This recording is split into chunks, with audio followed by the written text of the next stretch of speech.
Bonjour, c'est Ursule encore. On est le 31 janvier 2022.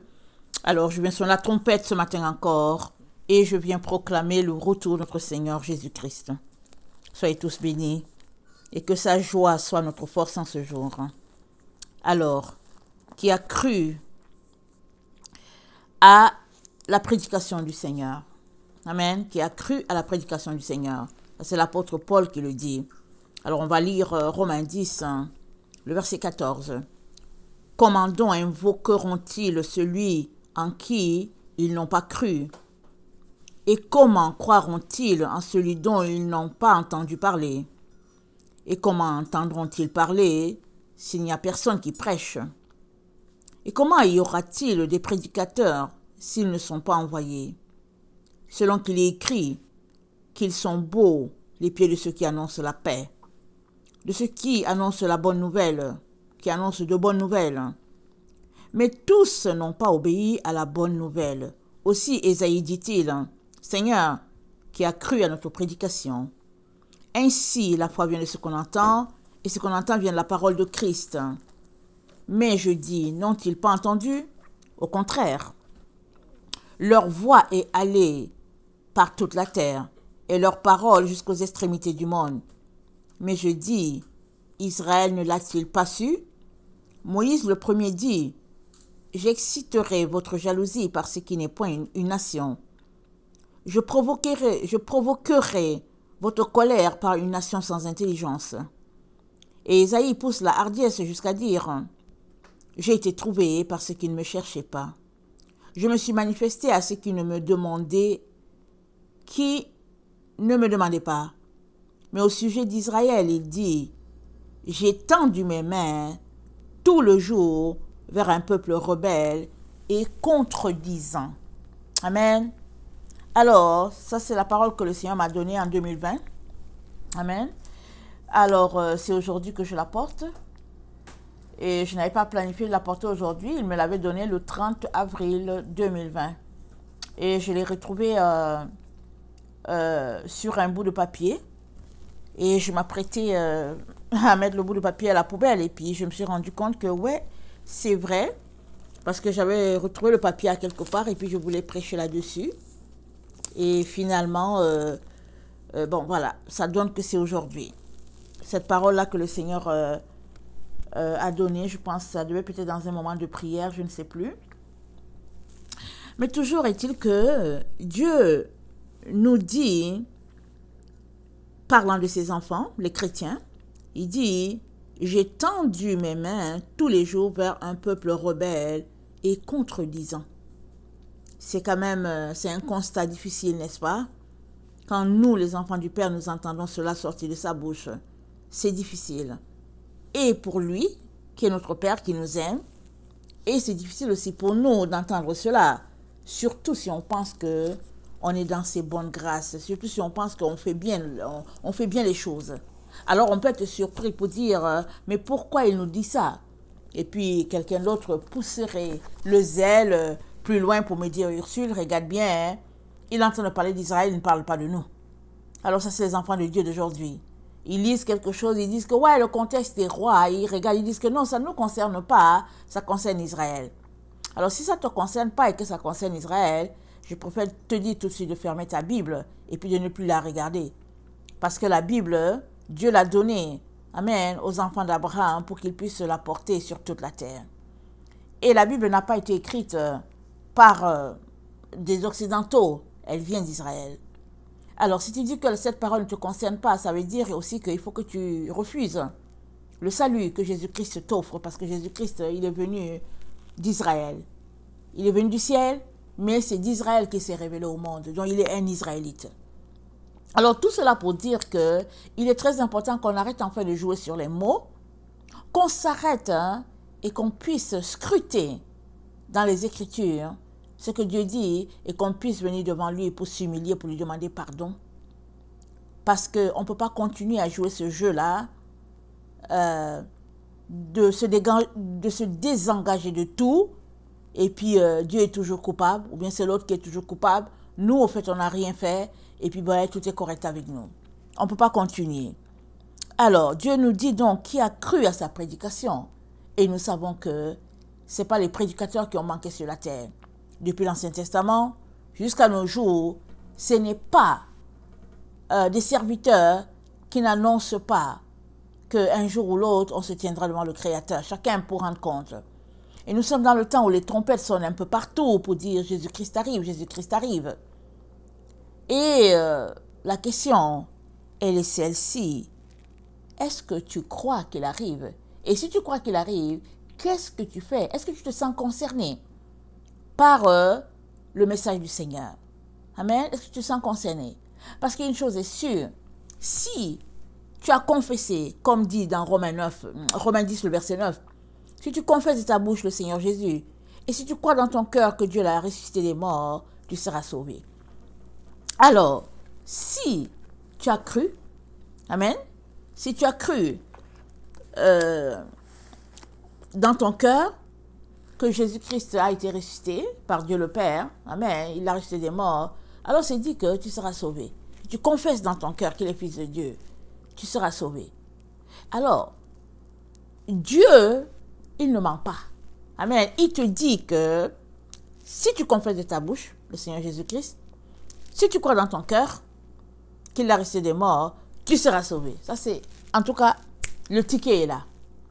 Mais entre le temps de voir Dieu le Père, il y a un espace qui s'écoule. Tu dois vivre pour démontrer que tu es sauvé.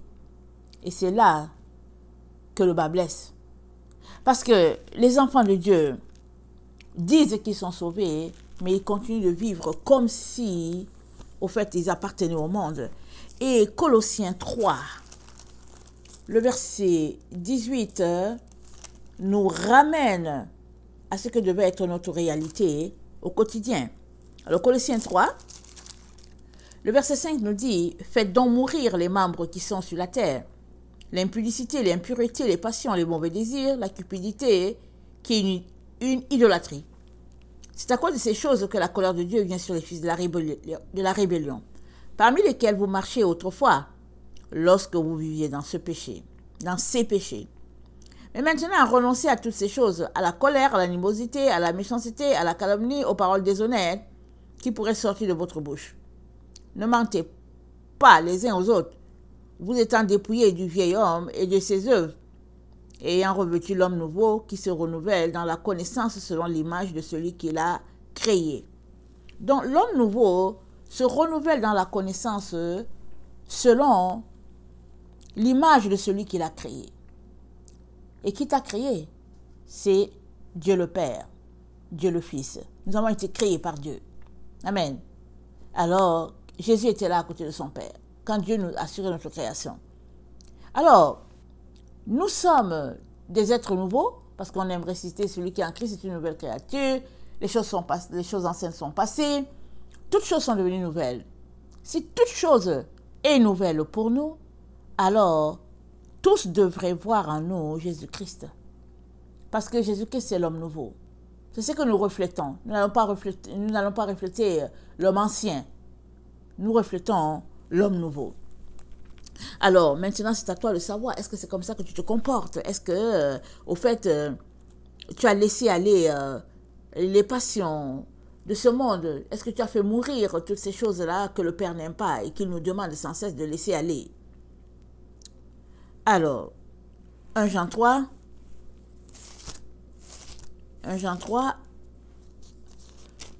le verset 18 nous dit ceci.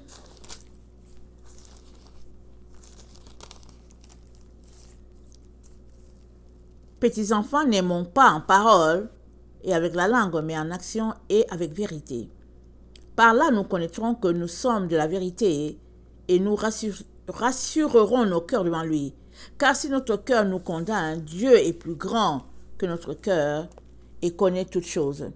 Bien-aimés, si notre cœur ne nous condamne pas, nous avons l'assurance devant Dieu que, quoi que ce soit que nous demandons, nous le recevons de lui, parce que nous gardons ses commandements et que nous faisons ce qui lui est agréable. Amen. Alors, si notre cœur ne nous condamne pas, nous avons de l'assurance auprès de lui. C'est à toi de voir quel est le feedback que t'envoie ton cœur? Ton cœur te condamne-t-il par rapport à ce que Dieu attend de toi? Si c'est le cas, va devant lui, repens-toi, humilie-toi, demande pardon et puis tout va rentrer à la normale. Dieu ne veut pas que tu vives à longueur de journée, à tous les jours, 365 jours, sur 365, avec un cœur qui te condamne. Si c'est ça qui arrive, ça veut dire qu'il y a un problème à quelque part, c'est que tu ne comprends peut-être pas qu'il faut que tu viennes devant Dieu. Parce qu'il dit que si tu confesses tes péchés, il te pardonne. Dès que tu viens confesser, il te pardonne. Alors, le Seigneur donc dit, si notre cœur ne nous condamne pas, nous avons de l'assurance. As-tu de l'assurance que tu es dans la vérité? Si tu ne l'as pas, va au pied de la croix. 1 Jean 5, le verset 19, ça dit ceci. Nous savons que nous sommes de Dieu et que le monde entier est sous la domination du malin. Nous savons aussi que le Fils de Dieu est venu et qu'il nous a donné l'intelligence pour connaître le véritable. Et nous sommes dans le véritable. En son Fils Jésus-Christ, c'est lui qui est le Dieu véritable et la vie éternelle. Petits enfants, gardez-vous des idoles. Nous sommes dans le véritable. Et le véritable, c'est Jésus. Alors, le monde entier est sous la domination du malin. Ça veut dire qu'on ne peut pas vivre selon le monde. Si on marche selon le monde, on est en train de marcher selon le malin. On doit marcher en opposition au monde si nous disons que nous sommes avec Dieu. Et 1 Jean 2, que nous connaissons tous, nous dit, le verset 15, n'aimez point le monde et les choses qui y sont. Si quelqu'un aime le monde, l'amour du Père n'est pas en lui. Car tout ce qui est dans le monde, la convoitise de la chair, la convoitise des yeux et l'orgueil de la vie, viennent non du Père, mais du monde. Amen. Alors, si ton cœur ne te condamne pas, tu as de l'assurance. Et l'apôtre Jean nous donne tous ces éléments-là pour que nous-mêmes nous puissions faire le test à notre niveau, pour voir si nous aimons Dieu ou bien si nous sommes juste en train de nous tromper. Parce que au verset 15, il dit, si quelqu'un aime le monde, l'amour du Père n'est pas en lui. La parole de Dieu ne ment pas. Alors quand tu lis quelque chose comme ça, tu peux dire, oh, en tout cas c'est grave. Ou bien tu peux dire, oh non, non, non, mais moi j'aime beaucoup Dieu et puis j'aime aussi le monde. Ça ne marche pas.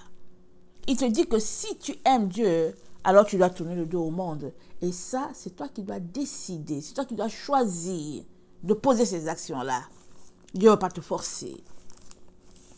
Alors, le monde passe, ça combattise aussi, mais celui qui fait la volonté de Dieu demeure éternellement. Alors, tu demeures éternellement. Si tu es avec Dieu, si tu fais sa volonté. Et donc, Dieu s'attend à ce que nous puissions marcher loin des valeurs du monde. Loin de ce monde-là, perverti et vraiment cherchant sa face à tous les jours. C'est ça qu'il attend de nous. Amen. Alors, c'est pourquoi il nous dit qui a cru à la prédication qui nous a été annoncée. Parce que ceux qui ont cru, on le voit, on voit le fruit dans leur vie. Ils marchent loin du monde et de ses valeurs. Ils sont vraiment à l'écart de tout ce qui se passe dans le monde. Pas parce qu'ils sont nés étant à l'écart, ils ont choisi. Leurs yeux se sont ouverts et ils ont choisi de laisser le monde. Et leurs yeux sont ouverts comment? Ils ont lu. Parce que si tu ne lis pas, tu ne peux pas savoir ce que Dieu attend de toi. Tu as besoin de lire. Et le texte que nous avons lu ce matin, le texte de notre étude, hein, dans Romains 10, le verset... attendez, Romains 10, ça dit ceci, hein,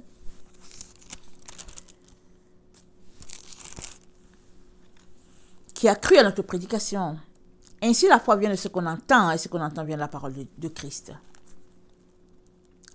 Alors, mais ce que je dis, n'ont-ils pas entendu? N'ont-ils pas entendu? Au contraire, ils l'ont entendu. La foi vient de ce qu'on entend, la foi vient de ce qu'on entend, et ce qu'on entend vient de la parole de Dieu. Mais si tu ne lis pas la parole de Dieu, tu vas entendre la parole où? Pour avoir la foi. Parce que tu as besoin de lire la parole de Dieu, Et puis pour entendre ce que Dieu dit, et tu vas marcher selon la foi. C'est à cela que nous sommes appelés à vivre tous les jours. Mais si nous ne faisons pas cela, on ne peut pas se plaindre, disant que je n'entends pas Dieu. Et mieux encore, on va se pointer devant lui parce que chacun se retrouvera devant Dieu pour rendre compte. Alors tu ne peux pas venir pour dire que oh non mais moi je ne savais pas. Mais comment tu vas faire pour dire que tu ne savais pas puisque tu as une Bible, tout un chacun a une Bible. Dans ce temps où nous sommes, tout un chacun a au moins une Bible chez lui. Alors qu'est-ce qui fait donc que tu sembles n'avoir pas entendu qu'on est dans les temps de la fin? Mais qu'est-ce qui fait? Qu'est-ce qui fait? Alors,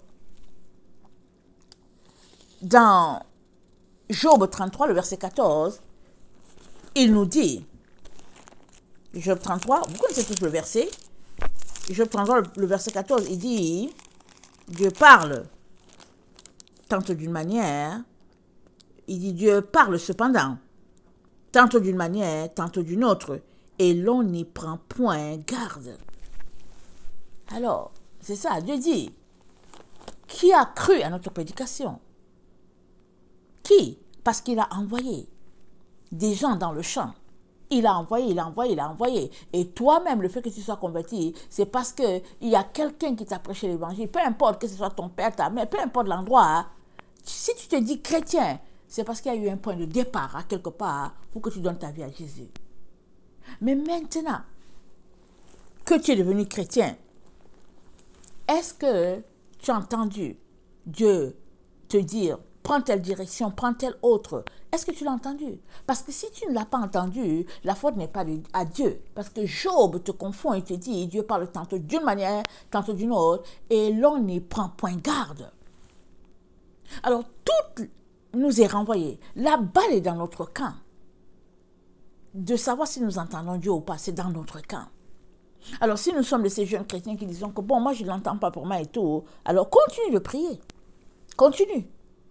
Dieu va venir, il va se révéler à toi. Continue. Alors, donc, si Dieu parle tantôt d'une manière et tantôt d'une autre et que personne n'y prend garde, au fait, le fait pourquoi? Il le fait pour nous donner des avertissements. Parce que c'est ça. C'est pourquoi il nous parle. Il dit, mais qui a cru à ce que je dis? Et alors, à ceux qui croient, il dit, ne marchez pas ici, ne marchez pas là. Et même quand tu ne crois pas, avant que Dieu te dise, ok, ça ne vaut pas la peine, il t'aura parlé et plusieurs fois. Quand on se retrouvera devant lui, on sera choqué de combien de fois il nous a parlé avant qu'on se déplace d'un endroit pour aller dans une autre direction. Alors, dans Job 33, le verset 16, c'est dit, alors il leur donne des avertissements et met le sceau à ses instructions, afin de détourner l'homme du mal et de le préserver de l'orgueil, afin de garantir son âme de la fausse et sa vie des coups du glaive. Dieu fait tout cela là, amen, pour nous détourner du mal et nous préserver de l'orgueil. Parce que la Bible dit, Dieu résiste aux orgueilleux. Il fait grâce aux humbles. Dès que tu es humble, Dieu te fait grâce. Mais aux orgueilleux, il leur résiste. Parce que l'orgueilleux est rempli de lui-même. Il est imbu de sa propre personne. Il n'a pas de place pour Dieu. Or, dans les temps dans lesquels nous sommes, s'il y a une seule personne qui doit avoir la place et toute la place, c'est bien notre Dieu. Parce que nous sommes le reflet de sa gloire. Amen. Nous sommes le reflet de sa gloire. C'est Christ qui doit être vu en nous. Alors, si donc, là où nous sommes, il n'y a rien qui change dans notre vie. Jésus-Christ est en train de venir, on ne bouge pas, on est là, peinant dans notre position. On est en train tout simplement de dire que, soit, attendez, on est en train de dire que soit on ne le cherche pas du tout, amen, soit on n'est pas sur le chemin étroit et resserré, soit on n'a pas sa doctrine, amen, ou bien on est... ou bien on refuse tout simplement. Ou bien on refuse tout simplement. Soit on ne le cherche pas du tout, soit on le cherche au mauvais endroit, soit on n'a pas sa doctrine, soit on ne veut rien savoir tout simplement. Et ça sera une situation qui nous condamne, n'est-ce pas? Parce que Dieu dit, je me suis laissé trouver par un peuple qui ne me cherchait pas. Dans notre texte de Romains 10, le verset 20 nous le dit. Et Ésaïe pousse la hardiesse jusqu'à dire, j'ai été trouvé par ceux qui ne me cherchaient pas. Je me suis manifesté à ceux qui ne me demandaient pas. Mais au sujet d'Israël, j'ai dit, j'ai tendu mes mains tous les jours vers un peuple rebelle et contredisant. Alors, notre merveilleux Dieu, le créateur de tout l'univers, il se laisse trouver par ceux qui ne le cherchent pas. Il suffit d'aller sur YouTube pour voir combien il est bon. Tu écoutes certains témoignages, tu dis « Waouh, Seigneur !» Et quand tu finis d'écouter ces témoignages, j'espère que tu te remets en question pour savoir, mais vraiment c'est merveilleux, mais qu'est-ce qui se passe avec moi? Parce que, à force d'entendre parler de Jésus, souvent, hein, on devient dur d'oreille, dans le sens que, puisque quand tu entends, et que tu ne fais rien, ben voilà, tu ne fais que t'endurcir. Parce que la parole de Dieu, elle est faite pour être mise en pratique. Mais si tu es de ceux-là qui la fermentent en toi, ben, elle restera là en toi. Et puis elle ne se répandra pas. Or, on est appelé à répandre la parole de Dieu. Et alors, si maintenant, on ne l'a pas répandue, et que c'est quand même, la parole est restée en nous, amen, on ne l'a pas répandue, mais la parole est restée en nous, il est important qu'on puisse se remettre en question. Ce n'est pas Dieu qu'on doit remettre en question. C'est nous. À partir du moment où on se met à fonctionner ainsi, les choses seront différentes dans notre vie. Mais si toujours notre situation est due à telle personne qui n'a pas fait ceci, au pasteur qui n'a pas bien prêché, à l'évangéliste qui n'a pas fait cela, à l'ancienne de l'église qui n'a pas fait cela, et puis le papa ne nous avait pas bien éduqués, la maman n'avait pas fait cela, ça dit une génération qui n'est responsable de rien. Tout ce qu'elle fait est correct, c'est les autres qui lui ont fait quelque chose et puis ce qui fait que ce n'est pas correct. Mais tu ne peux pas te tirer d'affaire parce que tout un chacun se présentera devant Dieu. Petits et grands, riches et pauvres, chacun va se trouver devant Dieu pour répondre de ses actions. Et une telle situation devrait faire que tu puisses trembler. Parce que quand on craint Dieu, tu trembles déjà à l'idée que tu vas te trouver devant lui. Cette seule situation doit te pousser à le chercher. Parce que Dieu se laisse trouver par ceux qui ne le cherchent pas.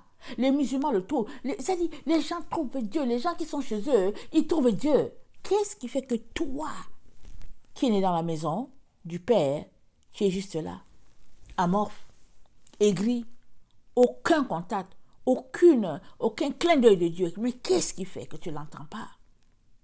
Veux-tu te remettre en question? Veux-tu venir t'humilier? Veux-tu venir demander pardon? Ce Dieu-là, il ne manquera pas de se révéler à toi. Alors, souvent, on aime accuser Dieu, comme je l'ai dit. Mais l'aveugle, dans Jean 9, le verset 31, il a dit aux pharisiens, il dit, vous savez que Dieu n'écoute pas les pécheurs. Parce que les pharisiens voulaient, en tout cas, les pharisiens ont dit que Jésus-Christ est un faux. Ils disent, ben, il est un faux, et puis toutes sortes d'histoires. Mais l'aveugle né dit, mais vous savez que Dieu n'écoute pas les pécheurs.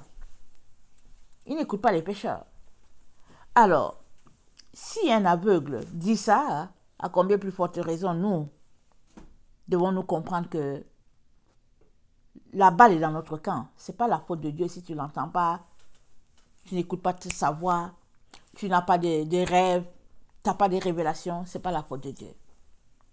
C'est ta faute. Il faut dire la vérité. Et quand on arrive au constat que c'est de notre faute, les choses vont commencer à changer. Amen. Les choses changent parce que là, on reconnaît notre état de pécheur. On vient, pas avec des gros sabots, mais on vient tout petit.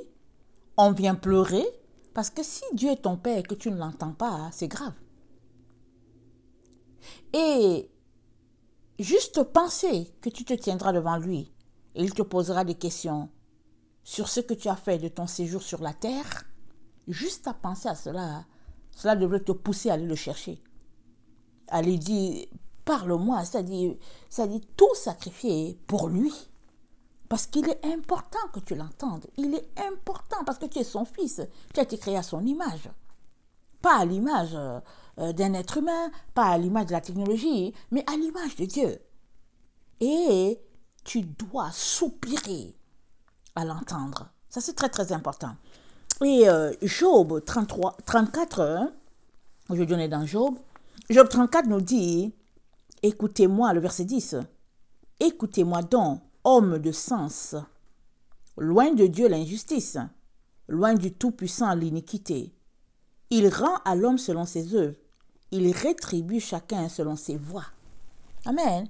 Il te rend selon tes œuvres. Et quand on parle d'œuvres, ce n'est pas juste le fait que tu as aidé une personne X ou bien Y. Non. Quand on parle d'œuvres, c'est ton quotidien. Qu'est-ce que tu fais avec tes 24 heures?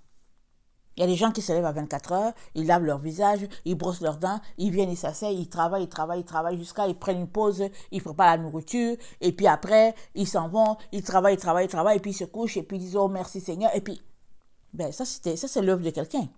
Si c'est ça tes œuvres et que Dieu n'a pas de place, tu ne te plains pas. Le jour où il va te dire, où est le temps que tu m'as accordé, puisque l'amour se mesure en temps.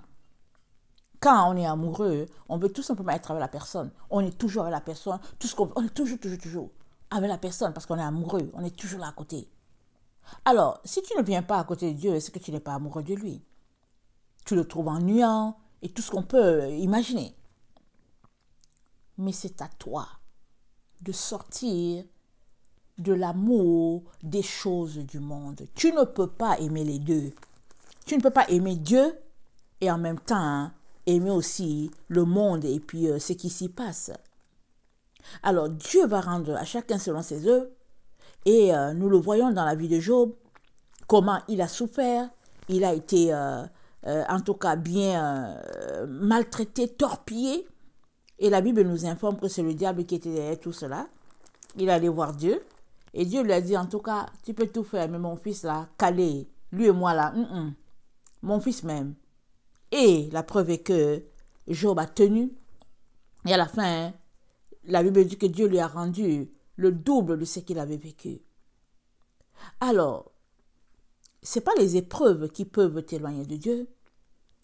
Et ça ne devrait pas être non plus ton argent ou bien ta position sociale. Rien ne devrait nous éloigner de Dieu. Nous avons été créés à l'image de Dieu. Nous sommes venus sur la terre en mission. Et nous sommes appelés à retourner à lui. Ça ne se fait pas du tic au tac. C'est à toi de dégager du temps pour venir rencontrer ton Père, pour lui dire que tu aimerais savoir pourquoi tu es là.